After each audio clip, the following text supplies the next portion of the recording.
Okay, for chemical reactions and chemical equations. Chemical equation is a symbolic representation of a chemical reaction. So, chemical equation is the shorthand representation. So, ito yung shortcut or symbolic representation ng chemical reaction in the form of symbols and formula, wherein the reactant entities are given on the left side and the product entities are on the right side. Coefficients are also written next to the symbols of the formula. Next to the symbols and formulas are absolute values of the stoichiometric numbers.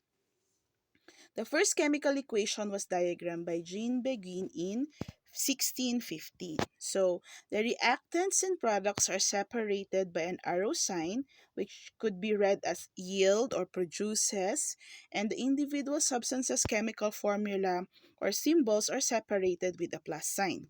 So, an example of a chemical equation for the reaction of hydrochloric acid and sodium could be like this one. Okay, so this could be read as, so this is a chemical equation. This could be read as 2 moles of hydrochloric acid reacts with or plus 2 moles of sodium yields, so it produces 2 moles of sodium chloride and, so that's the plus, 1 mole of hydrogen. So as you can see, the parts of this chemical equation, so this on the left, the entities on the left are the reactant side. So ito yung mga pinagmimix para mag-react. And on the, so that's on the left. And on the right side of that arrow are the products. They are separated with an arrow, and each substances in the product or in the reactant sides are separated by a plus sign. Okay, the numbers, big numbers written before each chemical formula or chemical symbol are known to be coefficient. So this represents the stoichiometric numbers, or this represent the number of moles. Okay, so this means that you need 2 moles of HCl or hydrochloric acid to react with the 2 moles of sodium, so that you will produce 2 moles of sodium chloride, which is the salt, and a diatomic element, hydrogen. So that's just 1. If there's no number or no coefficient, meaning it's 1. Just like the subscript. If walang nakasulat na number, then therefore that is 1. So we have here the list of chemical reactions, but these are just the basic types. So this is not limited to this list. Marami pang types of chemical reaction, but for our discussion, we are going to limit it into 6 basic types of reaction. So first is direct combination or synthesis. In this reaction, a single or complex or more complex product is formed. So isa lang daw ang naproproduce from the combination of 2 or more simple substances. So the general equation is a simple substance A react with a simple substance B will produce only one product AB. So an example, sodium plus chlorine will yield sodium chloride. So as you can see, sodium here is an element, chlorine also is a diatomic element, and it produces only one compound in the form of sodium chloride. So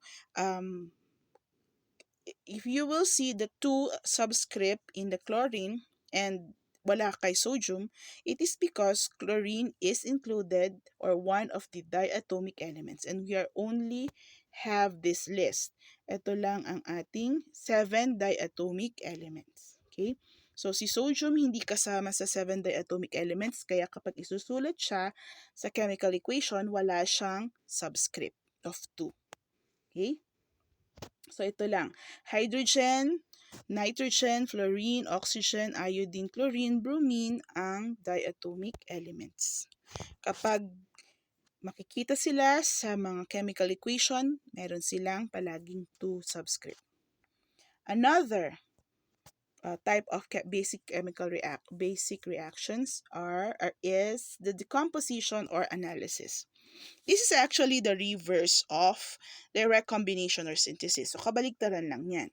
In this reaction, a compound is broken into two more simpler compounds. So we start with AB, so the general equation, AB na ngayon ang reactant. Kanina dun sa synthesis, AB ang product. So AB will then be decomposed into A and B. Example would be water through electrolysis. It will be decomposed into individual element, hydrogen and oxygen. Pero nakita ninyo dito, hydrogen, sinulat yan na may subscript of 2 kasi isa siya sa diatomic element. Same is true for oxygen.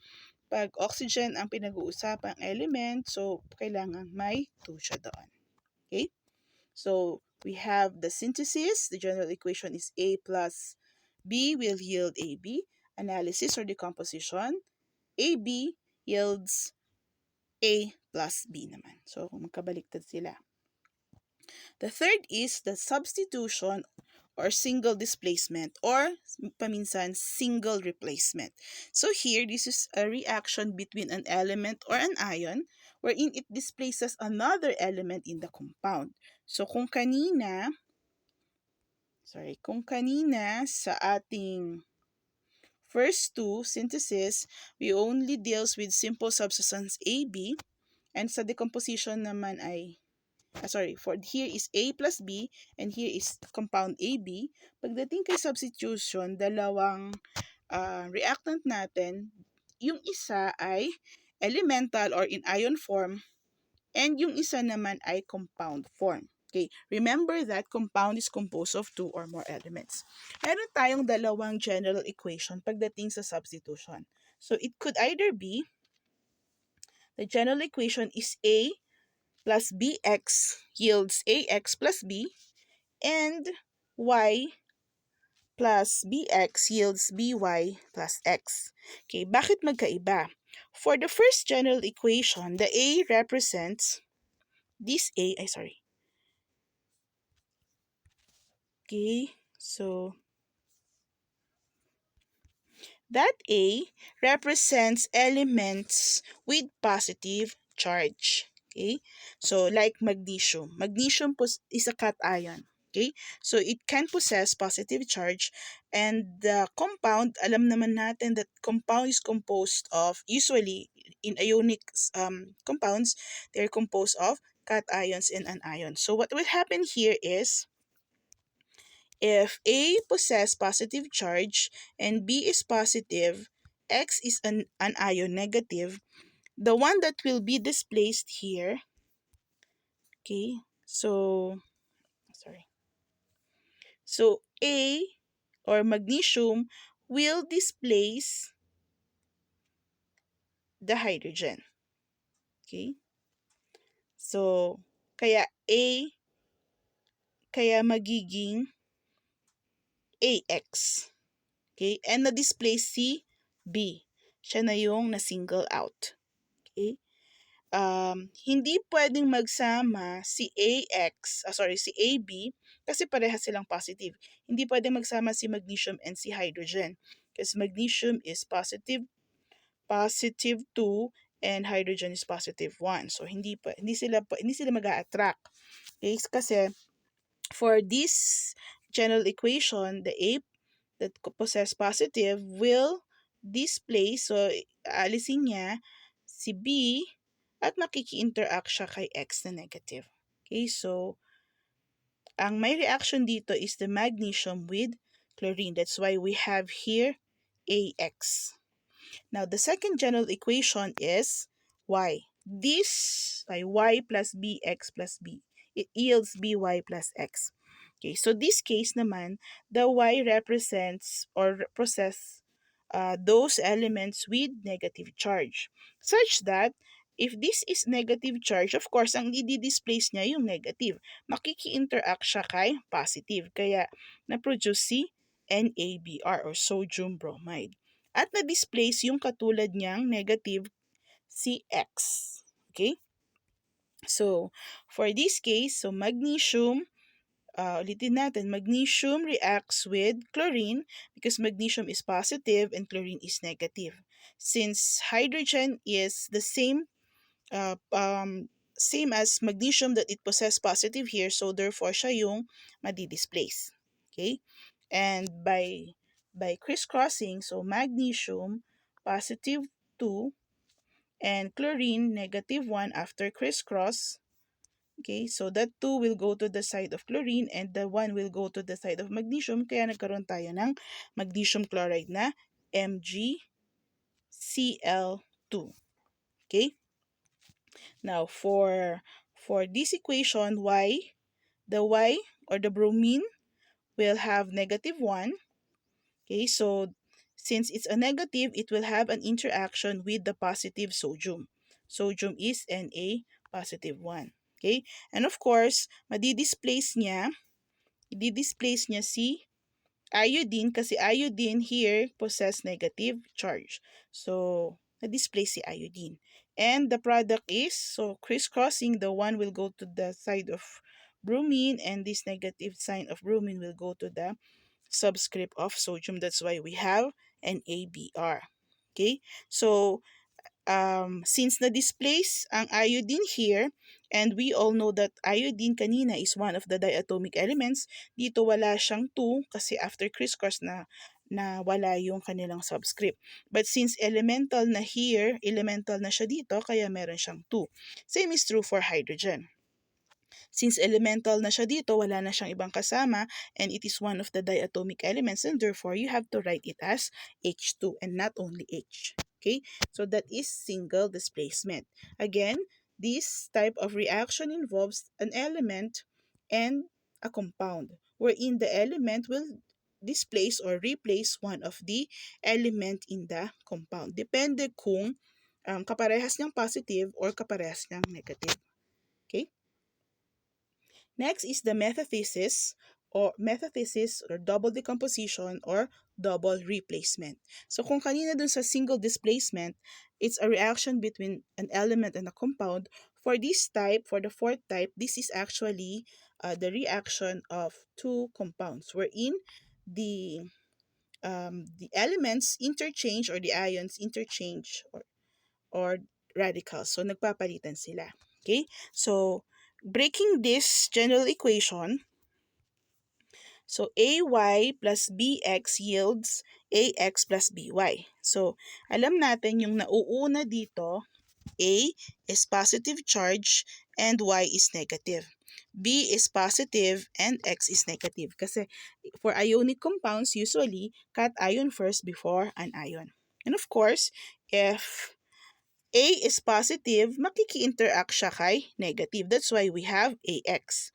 And then since B is positive, it will have a reaction with Y. That's why we have BY. Take note, we had written it BY and not YB. Kasi nga ang rule, positive muna bago yung negative. So, positive muna bago yung negative. So, a concrete example here is the reaction between silver nitrate and potassium chloride. Okay, so if you're going to break it down, silver is positive 1 and nitrate NO3 is negative 1. Okay, and then potassium is positive 1, okay, and chlorine is negative 1. So, interaction is the silver will react with, sorry, this one should be Cl. Okay, so silver will react with chlorine. That's why we had produced here the silver chloride. Okay? So, ito na siya. So, silver reacting with chlorine kasi nga A reacts with X, so we have silver chloride. Bakit wala silang subscript? Kasi 1 lang silang pareha. Okay? And then, so that's one of the product. Okay? And then, we have the nitrate will react now with potassium. So nitrate kanina, NO3, -1, and potassium rather is +1. So after crisscross, it then became KNO3. Okay, so mauuna ang ating cation bago ang anion. Okay, so ulitin natin, metathesis, it is a reaction of two compounds wherein they interchange the ions. So the positive from the first compound will react with the negative component of the second compound, as well as the negative or the anion of the first compound will react with the positive of the second compound. That's why we have AX plus BY. Now, for the combustion reaction, okay, this is a type of reaction wherein fixed siya. So, if a hydrocarbon reacts with oxygen, like this one, pag sinabing hydrocarbon, these are compounds with carbon and oxygen. And ang fixed siya because alam natin that for combustion reaction, palagi isa sa mga reactants ay oxygen at palagi din ang kanyang product ay carbon dioxide and water if that's a complete combustion reaction. So, ang nagbabago lang dito ay yung identity ng hydrocarbon. Okay, so an example is this methane reacts with oxygen, produces carbon dioxide and water. So, pag nakakita kayo dun sa quizzes ng plus oxygen yields carbon dioxide and water, automatic combustion reaction na siya. Kasi fix na ang kanyang isa